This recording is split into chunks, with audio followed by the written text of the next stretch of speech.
ଯାତ୍ରା ପୁସ୍ତକ 40 ପର୍ବ। ଅନନ୍ତର ସଦାପ୍ରଭୁ ମୋଶାଙ୍କୁ କହିଲେ, ତୁମ୍ଭେ ପ୍ରଥମ ମାସର ପ୍ରଥମ ଦିନରେ ସମାଗମ ତମ୍ବୁର ଆବାସ ସ୍ଥାପନ କରିବ। ପୁଣି ତହିଁ ମଧ୍ୟରେ ସାକ୍ଷ୍ୟ ସିନ୍ଦୁକ ରଖି ବିଚ୍ଛେଦ ବସ୍ତ୍ର ଟଙ୍ଗାଇ ସେହି ସିନ୍ଦୁକ ଆଚ୍ଛାଦନ କରିବ। ଏ ଉତ୍ତାରେ ମେଜ ଭିତରକୁ ଆଣି ତହିଁ ଉପରିସ୍ଥ ଦ୍ରବ୍ୟମାନ ଧାରାନୁସାରେ ରଖିବ। ଆଉ ଦୀପବୃକ୍ଷ ଭିତରକୁ ଆଣି ତହିଁର ପ୍ରଦୀପ ସକଳ ଜାଳିବ। ସାକ୍ଷ୍ୟ ସିନ୍ଦୁକ ସମ୍ମୁଖରେ ସ୍ୱର୍ଣ୍ଣର ଧୂପବେଦୀ ରଖିବ। ପୁଣି ଆବାସ ଦ୍ୱାରର ଆଚ୍ଛାଦନ ବସ୍ତ୍ର ଟଙ୍ଗାଇବ। ଆଉ ସମାଗମ ତମ୍ବୁର ଆବାସ ଦ୍ୱାର ସମ୍ମୁଖରେ ହୋମବେଦୀ ରଖିବ।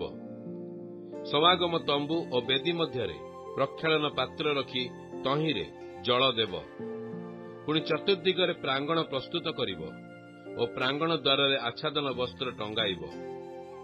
ଏ ଉତ୍ତାରେ ଅଭିଷେକାର୍ଥକ ତୈଳ ନେଇ ଆବାସ ଓ ତନ୍ମଧ୍ୟସ୍ଥିତ ସମସ୍ତ ବସ୍ତୁ ଅଭିଷେକ କରି ତାହା ଓ ତହିଁର ସକଳ ପାତ୍ର ପବିତ୍ର କରିବ। ତହିଁରେ ତାହା ପବିତ୍ର ହେବ। ଆଉ ତୁମ୍ଭେ ହୋମବେଦୀ ଓ ତହିଁର ସକଳ ପାତ୍ର ଅଭିଷେକ କରି ପବିତ୍ର କରିବ। ତହିଁରେ ସେ ବେଦୀ ମହାପବିତ୍ର ହେବ। ଆଉ ତୁମ୍ଭେ ପ୍ରକ୍ଷାଳନ ପାତ୍ର ଓ ତହିଁର ବୈଠିକି ଅଭିଷେକ କରି ପବିତ୍ର କରିବ।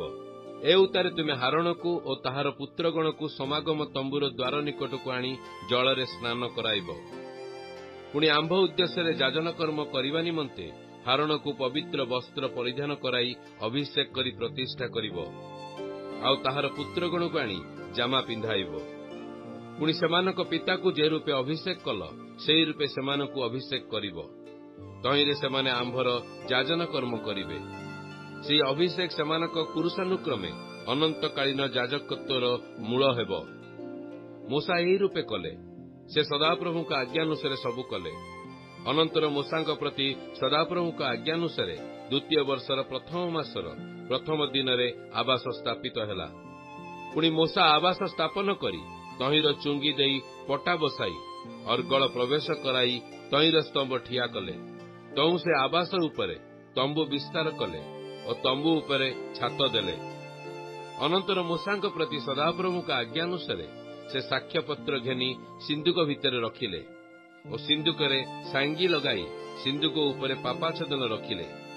ପୁଣି ଆବାସ ଭିତରକୁ ସିନ୍ଦୁକ ଆଣିଲେ ଓ ଆଚ୍ଛାଦନର ବିଚ୍ଛେଦ ବସ୍ତ୍ର ଟଙ୍ଗାଇ ସାକ୍ଷ୍ୟ ସିନ୍ଦୁକ ଆଚ୍ଛାଦନ କଲେ।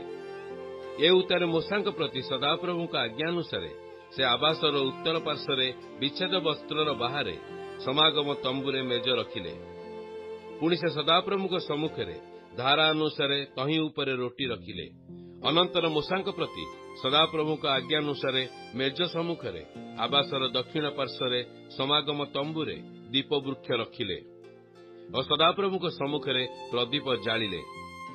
ଆଉ ମୋଶାଙ୍କ ପ୍ରତି ସଦାପ୍ରଭୁଙ୍କ ଆଜ୍ଞାନୁସାରେ ସେ ସମାଗମ ତମ୍ବୁରେ ବିଚ୍ଛେଦ ବସ୍ତ୍ର ସମ୍ମୁଖରେ ସ୍ୱର୍ଣ୍ଣବେଦୀ ରଖିଲେ ଓ ତହିଁ ଉପରେ ସୁଗନ୍ଧି ଧୂପ ଢାଳିଲେ।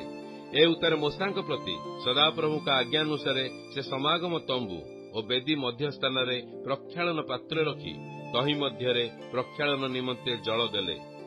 ତହିଁରେ ମୋଶା ଓ ହାରଣ ଓ ତାଙ୍କର ପୁତ୍ରଗଣ ଆପଣା ଆପଣା ହସ୍ତପଦ ପ୍ରକ୍ଷାଳନ କଲେ। ଯେକୌଣସି ସମୟରେ ସେମାନେ ସମାଗମ ତମ୍ବୁରେ ପ୍ରବେଶ କଲେ ବା ବେଦୀର ନିକଟବର୍ତ୍ତୀ ହେଲେ, ସେହି ସମୟରେ ସେମାନେ ପ୍ରକ୍ଷାଳନ କଲେ। ଏ ଉତ୍ତାରେ ସେ ଆବାସର ଓ ବେଦୀର ଚତୁର୍ଦିଗରେ ପ୍ରାଙ୍ଗଣ ପ୍ରସ୍ତୁତ କଲେ ଓ ପ୍ରାଙ୍ଗଣ ଦ୍ୱାରରେ ଆଚ୍ଛାଦନ ବସ୍ତ୍ର ଟଙ୍ଗାଇଲେ। ଏହି ରୂପେ ମୋଶା ସେହି କାର୍ଯ୍ୟ ସମାପ୍ତ କଲେ। ଅନନ୍ତର ମେଘ ସେହି ସମାଗମ ତମ୍ବୁ ଆଚ୍ଛାଦନ କଲା ଓ ସଦାପ୍ରଭୁଙ୍କ ପ୍ରତାପ ଆବାସକୁ ପରିପୂର୍ଣ୍ଣ କଲା। ତହିଁରେ ମୋଶା ସମାଗମ ତମ୍ବୁରେ ପ୍ରବେଶ କରିପାରିଲେ ନାହିଁ, କାରଣ ମେଘ ତହିଁ ଉପରେ ଅବସ୍ଥିତି କରିଥିଲା ଓ ସଦାପ୍ରଭୁଙ୍କ ପ୍ରତାପ ଆବାସକୁ ପରିପୂର୍ଣ୍ଣ କରିଥିଲା। ପୁଣି ଆବାସ ଉପରୁ ଯେତେବେଳେ ମେଘ ନିଆଗଲା, ସେତେବେଳେ ଇସ୍ରାଏଲ ସନ୍ତାନଗଣ ଆପଣାମାନଙ୍କ ଯାତ୍ରାରେ ଅଗ୍ରସର ହେଲେ। ମାତ୍ର ମେଘ ଯେତେବେଳେ ଊର୍ଦ୍ଧ୍ୱରେ ନିଆଁ ଗଲା ନାହିଁ, ସେତେବେଳେ ଊର୍ଦ୍ଧ୍ୱରେ ନିଆଁ ନ ହେବା ଦିନ ପର୍ଯ୍ୟନ୍ତ ସେମାନେ ଯାତ୍ରା କଲେ ନାହିଁ। କାରଣ ସମସ୍ତ ଇସ୍ରାଏଲ ବଂଶର ଦୃଷ୍ଟିଗୋଚରରେ ସେମାନଙ୍କ ସମସ୍ତ ଯାତ୍ରାରେ ଦିନବେଳେ ସଦାପ୍ରଭୁଙ୍କର ମେଘ ଓ ରାତ୍ରିରେ ଅଗ୍ନି ଆବାସ ଉପରେ ଅବସ୍ଥିତି କଲା।